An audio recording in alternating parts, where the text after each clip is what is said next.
Nagsimula ang movie na Skyscraper sa isang Special Forces operation na pinamumunuan ni Will Sawyer kung saan pumasok ang team nila para inyutralize ang isang high-risk target. At sa loob ng hideout ay may lalaking mahigpit na yakap ang kanyang anak at nang ibaba niya ito ay nakita ang bomb na nakakabit sa kanyang dibdib. Kalmado siyang naghihintay ng katapusan kaya kahit mabilis kumilos ang team ay sumabog pa rin ang bomba at gumuho ang buong lugar.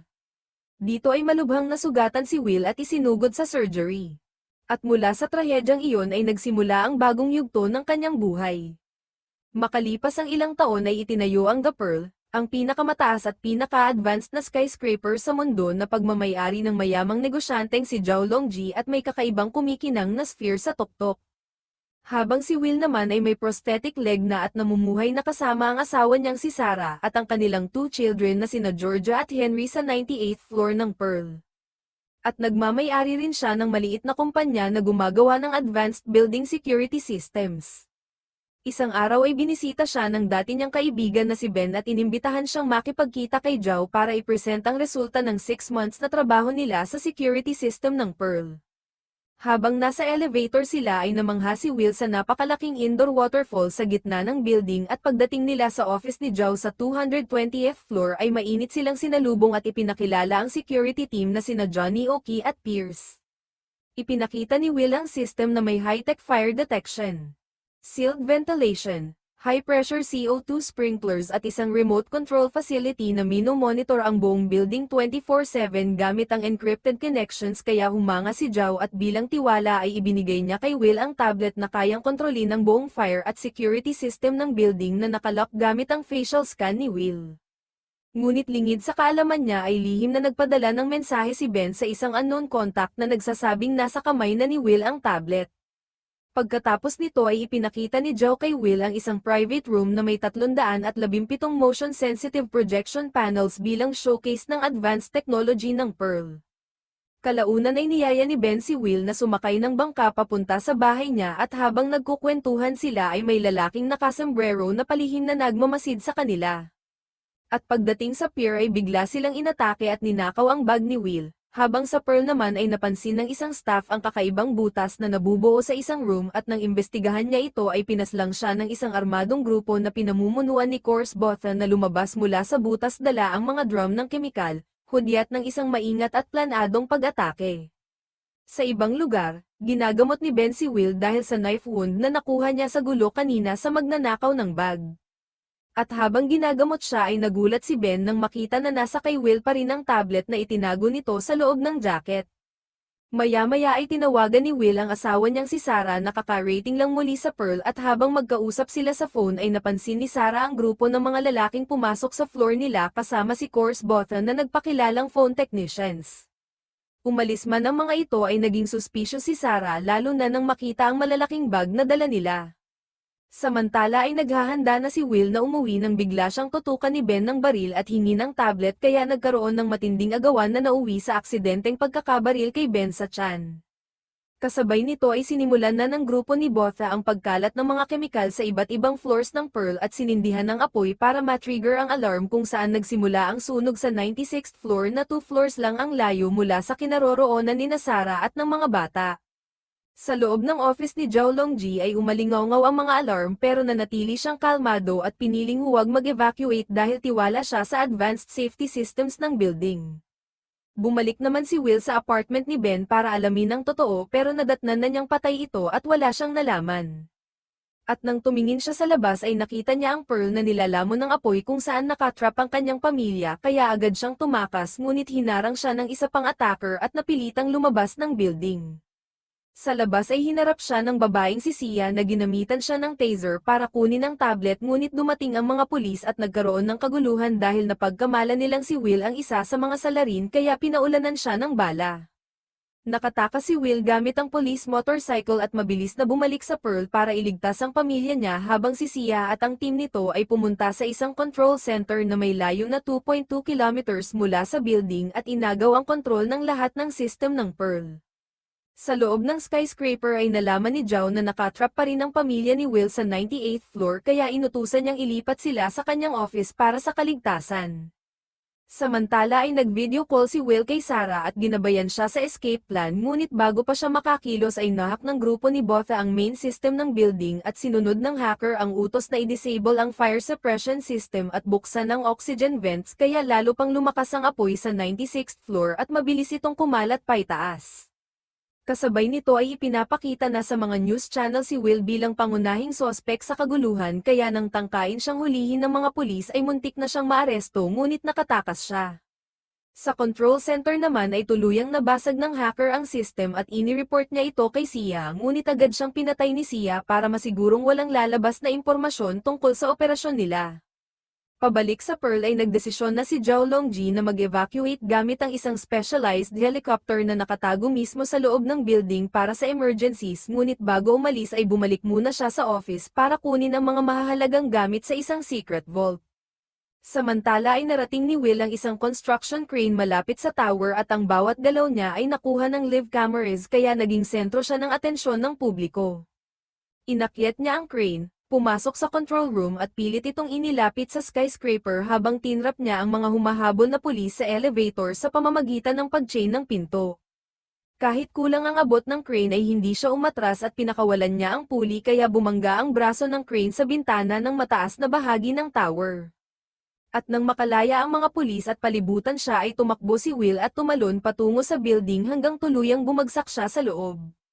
Sa loob naman ay natrap sina Sarah at ang mga bata malapit sa isang nasusunog na waterfall garden, habang si Zhao at ang kanyang team ay naghahanda ng sumakay sa helicopter, ngunit napansin ni Johnny na may mali at napagtanto niyang hindi tunay na piloto ang kasama nila, kaya biglang umatake sina Course, Botha at Pierce, at dito nabunyag na kakampi pala ni Botha si Pierce na agad binaril ang mga guard ni Zhao.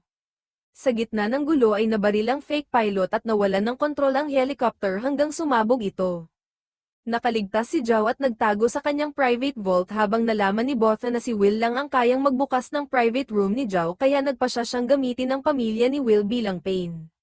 Sa kabilang bahagi ng building ay pinilit ni Will na alisin ang metal na tumusok sa dibdib niya at inayos ang sira niyang prosthetic leg bago kumuha ng isang axe.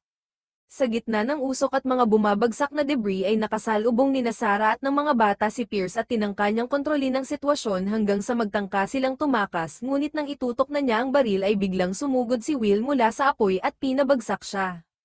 Matapos mapatamba si Pierce ay nagmadali sina Will at Sarah para iligtas si Henry na na-stranded sa kabilang side ng isang gumuho na bridge, kaya mabilis na naglagay si Will ng isang wooden plank bilang daanan at buong lakas niya itong pinigil habang tumatawid si Sarah papunta kay Henry.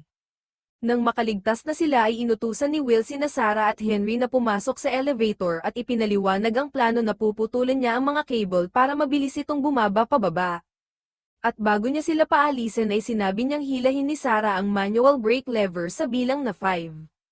Habang pababa na ang kanyang pamilya ay bumalik si Will para hanapin si Georgia, ngunit naunahan na siya ng 2 men ni Course Botha na sumunod sa bakas ng paa ng bata, kaya kahit lumaban si Will ay natalo siya at parehong nabihag sila ni Georgia.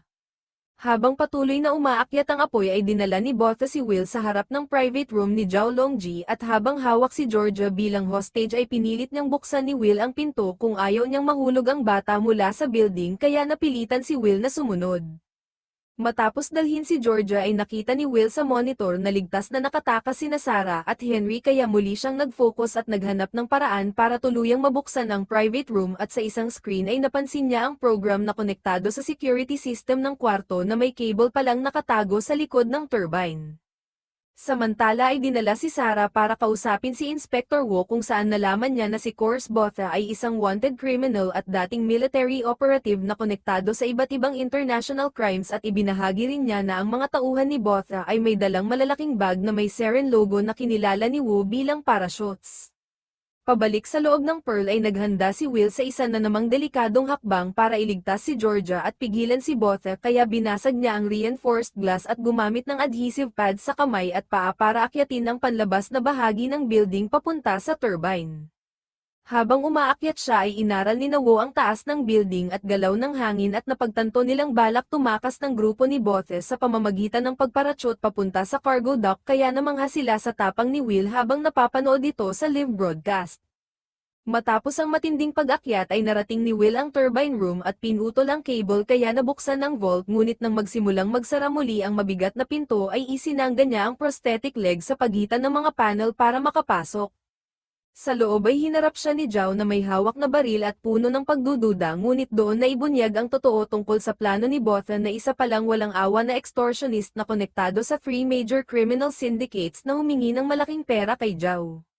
Ngunit inunahan na siya ni Zhao sa pamamagitan ng lihim na pangongolekta ng impormasyon tungkol sa mga syndicate gaya ng identities, accounts at operasyon na inilagay niya sa isang flash drive bilang insurance, kaya sinunog ni Botha ang building para sirain ang ebidensya at patahimikin si Zhao habang binabawi ang drive, at matapos mabunyag ang lahat ay nagkaisa sina Will at Zhao para iligtas si Georgia at tuluyang pigilan ang operasyon ni Botha. Kalaunan ay nagkunwari si Will na hostage si Zhao Longji bilang bahagi ng plano para makalapit kay Course Botha sa rooftop. Ngunit pagdating doon ay biglang kumawala si Zhao at tinutukan si Will ng baril habang hinihingi ang parachute mula kay Botha. At nang maibigay ito ng isa sa mga tauhan ni Botha ay biglang inihagis ni Zhao ang flash drive sa ere para makalikha ng gulo at samantalahin ang pagkakataon kaya mabilis silang tumakas ni Will papunta sa isang projection room na puno ng mga screen. At doon ay nagtulungan silang dalawa para isa-isang pabagsakin ang mga tauhan ni Botha. Kasabay nito ay natunto ni Inspector Wu at ng kanyang team ang kinaroroonan ng grupo ni Sia at sa kabilang banda ay naghihintay si Sarah sa kanyang sasakyan nang makita niya si Wu at bigla niyang napansin na nasa tabi niya pala si Sia na handang umatake kaya nagkaroon ng mabilis at matinding laban na nauwi sa pagkatalo ni Sia. Pabalik sa loob ng skyscraper ay muling hinarap ni Will ang isang nakakatakot na eksenang kahawig ng nangyari sa kanya 10 years ago dahil si Botha ay kaharap niya ngayon habang hawak si Georgia bilang hostage na may live grenade. Kaya mabilis na ginamit ni Will ang projection panel sa likod ni Botha para lituhin ito at makakuha ng bentahe. Habang kumakalat ang apoy ay tila na-trap sina Will at Georgia ngunit sa tamang oras ay nabawi ni Sarah ang kontrol sa tablet at muling inactivate ang fire suppression system kaya bumuhos ang tubig sa buong building at napigilan ang sunog. Dumating ang isang helicopter para ilikas sina Will, Georgia at Zhao at habang nasa ere ay kalmadong sinabi ni Zhao ang plano niyang muling itayo ang Pearl, at paglapag nila ay sinalubong sila ng masayang mga tao hanggang sa tuluyang magkasama muli si Will at ang kanyang pamilya na ligtas at buo, at dito nagtatapos ang storya ng skyscraper na nagpapakita na kahit gaano kataas ang gusali ay mas mahalaga pa rin ang pamilya at tiwala.